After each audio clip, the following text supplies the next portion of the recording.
यस्तो तरिकाले बिरयानी कसले बनाएर खानु भएको छ? यदि खानु भएको छ भने उहाँहरूले के कमजोर छ भनिदिनु।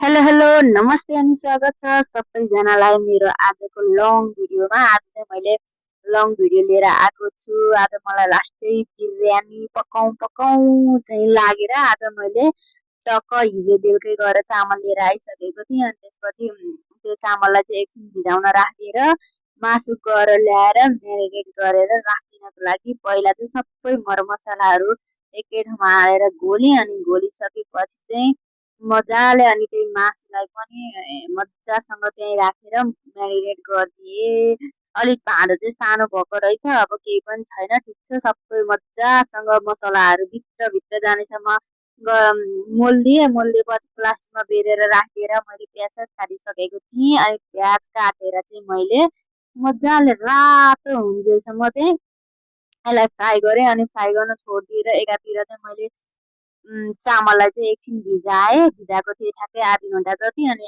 भिजाएपछि हाफ पाक्नुपर्छ नि त, हाफभन्दा नि 100मा 60% जति पाक्नुपर्छ। अनि त्यसको लागि चाहिँ एकातिर ग्यासमा चाहिँ चामल बसालिदिएँ। अनि त्यसपछि फेरि यता मस्तसँग पाकिसकेको रहेछ।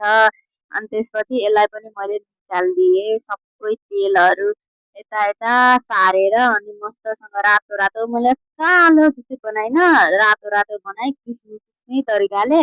अनि सबैलाई एकैचोटि मस्तसँग झिकिदिएँ। अनि बाँकी रहेको थियो नि त त्यही तेल, अनि मैले चाहिँ के गर्नु त्यही तेलमा मासु भुटिदिन्छु जस्तो लागेको थियो। अनि चामल पनि मस्तसँग आधी पाकिहाल्यो, मैले चलाएर हेरेको। अनि दुईतिर बसालेको थिएँ नि त मिचेको, अनि हाफ पाकिसकेको रहेछ। अनि त्यसपछि मैले मासुलाई फ्राई गर्न थालेँ। त्यही प्याजमा रहेको मासु थियो, तेल थियो। अनि त्यसैमा फ्राई गर्न थालेँ। अनि टक्क फ्राई पनि भइसकिहाल्यो। अब चाहिँ म बिरयानी पकाउन सुरु गरेँ। सबै सामानहरू रेडी भइसक्यो। अनि त्यसपछि मैले लसुन चाहिँ हाल्छु कि हाल्दैन मलाई थाहा छैन। अनि मैले अन्त भिडियो हेरेको थिएँ, हालेको देखाएको थिइनँ। अनि मैले चाहिँ हाल्थेँ, प्याजहरू अगाडि नै भुटिसकेको थिएँ, टमाटर हालेँ, सबै मरमसला मस्तसँग हालेर घोलिदिएँ। अनि त्यही फ्राई गरेको चिकनलाई पनि हालिदिएँ। अनि मस्तसँग यसलाई पनि एकैछिन पकाएँ, पाक्न त पाकिसकेको थियो, त्यही पनि मसलाहरू मस्त लाग्नु पर्यो नि। अब चाहिँ म बिरयानीको लागि बनाउन थालेँ। अनि सुरुमा धनिया हालेँ। अनि त्यसपछि चामल हाफ पाकेको चामल हालिदिएँ। अनि मस्तसँग पाकेर चाहिँ मैले त्यसलाई मस्तसँग बाहिर लगेर छानेर सबै पानीहरू छोडेर अनि एकछिन राखेको थिएँ। अनि टक्कसँग मैले लेयर बनाउन लागेँ। हेर्नु साथीहरू, मैले बनाएको चाहिँ भएको छ कि छैन। मेरो मेरो यो चाहिँ फर्स्ट टाइम हो। मैले बिरयानी खान मन लागेको थियो, अनि आफैले बनाएर, त्यही पनि किन होटलमा गएर खानु, आफै घरमा ल्याएर सबैजनाले खान पनि हुन्छ भनेर त्यही अनुसारले टक्क लाएर मैले त्यो प्याजहरू काटेको थिएँ, त्यसलाई पनि तह तह बनाइदिएँ। त्यसपछि अब त्यस्तै त्यस्तै गरेर मैले सबै स्टेपहरू चाहिँ त्यसरी चालु गरेँ। अब तपाईँहरूले पनि कसरी पकाएर खानुहुन्छ? कतिजना धेरै जसो मान्छेहरूले त भन्नुहुन्छ नि बिरयानी एकदमै मनपर्छ, एकदमै मिठो लाग्छ भन्छन्।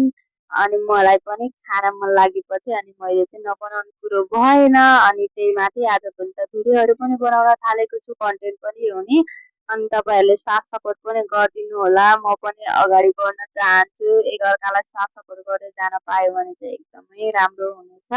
अनि भन्दै मैले चाहिँ सबै हालिसकेँ। अब लास्टमा चाहिँ बाँकी छ अलिअलि त्यो प्याजहरू मस्तसँग हालिदिएँ। हालिदिएपछि चाहिँ मैले टक्कसँग छोपिदिएँ, बाफ्न जाने ठुलो थाले छोपिदिएर त्यहाँमाथि चाहिँ मैले ढुङ्गा राखेको थिएँ।